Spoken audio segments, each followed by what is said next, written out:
It was supposed to be the crowning achievement of modern corporate efficiency. A global broadcast, millions of dollars in investment, and a CEO who believed he had solved the problem of human error. But instead of applause, the world witnessed a catastrophe. Hans Mueller stood on that stage watching his career disintegrate in 4K resolution. He had come to the Philippines 6 months earlier with a simple mission: to fix what he called lazy habits. He didn't realize that by trying to fix the clock, he was breaking the engine. To understand the collapse, we have to go back to the beginning. Hans arrived at Kronos Tech in Manila with a reputation as a fixer. He was a man who viewed life through a spreadsheet. He saw the vibrant, chaotic energy of the Philippines not as a culture to be respected, but as a defect to be corrected. On his very first day, he didn't learn names. He simply walked through the office, pointing at the clock on the wall, and declared that the era of Filipino time was over. He wanted gears and machines, not people. He implemented a zero-tolerance policy that was suffocating. Every minute away from the desk was tracked. If an employee was 5 minutes late due to the unpredictable Manila traffic, their pay was docked. If they took too long eating lunch together, they received a warning. Hans stripped away the Bayanihan spirit, the communal unity that made the office work. He banned the shared meals and the laughter, convinced that silence equaled productivity. He didn't understand that for his Filipino staff, that social connection was the fuel that allowed them to pull miracles during crunch time. Despite the cold atmosphere, the team tried to show him Malasakit, a deep, protective concern for the company. They stayed late unpaid to fix errors Hans didn't even know existed. They covered for each other during family emergencies.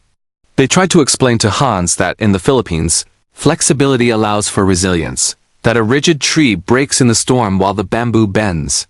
But Hans was deaf to their wisdom. He saw their resourcefulness as rule-breaking. He saw their collaborative nature as inefficiency. His arrogance blinded him to the fact that the company was running smoothly because of them, not in spite of them. The breaking point arrived with the typhoon season. A massive storm made landfall, flooding the streets of Metro Manila and paralyzing public transport. Most companies suspended operations to ensure safety, but Hans saw this as the ultimate test of obedience. He sent a company-wide directive: the office is open. Anyone not at their desk by 8 a.m. will be terminated immediately. It was a cruel demand, asking people to choose between their safety and their livelihood.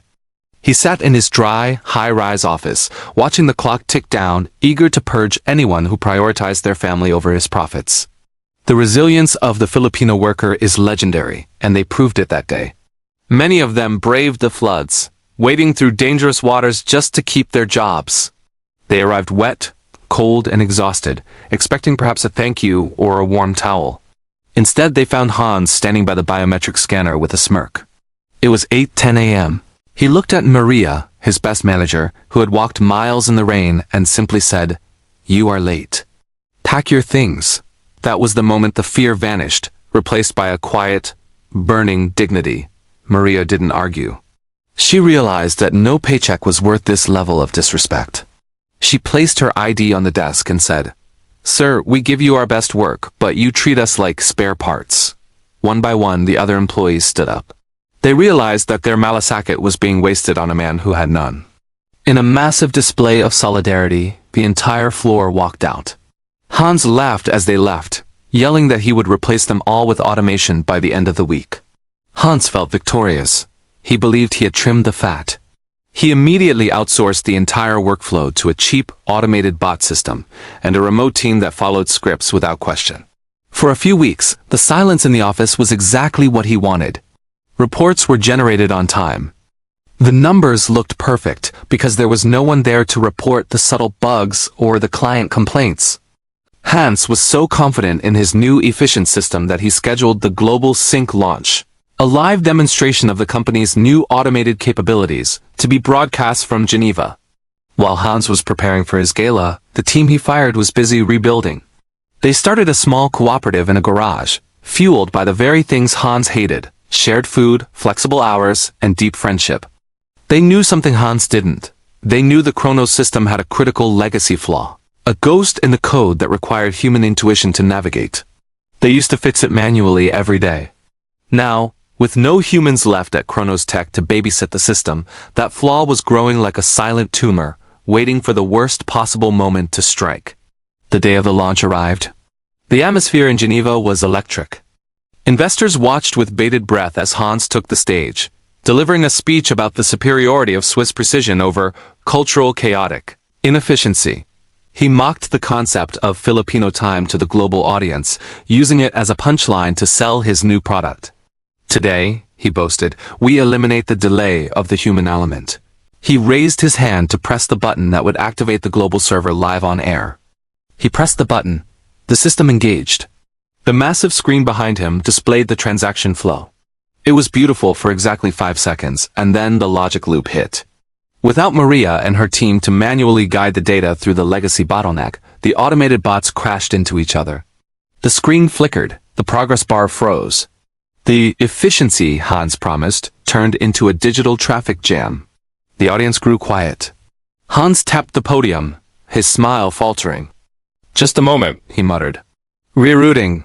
But there was no rerouting. The error cascaded. Live on screen, millions of dollars in transaction data began to vanish. The audience gasped. Hans screamed into his earpiece for his tech support, but he was met with silence. The remote team he hired didn't know the system's architecture. They only knew the script. They were helpless. Hans stood alone on the biggest stage of his life, realizing that he had fired the only people who knew how to save him. The lazy workers he despised were actually the guardians of his success. The humiliation was absolute. The company's stock price plummeted in real time, wiping out half its value in 20 minutes. The livestream comments were flooded with support for the Filipino team, with thousands of users typing, "Respect the workers." Hans was escorted off the stage, a broken man.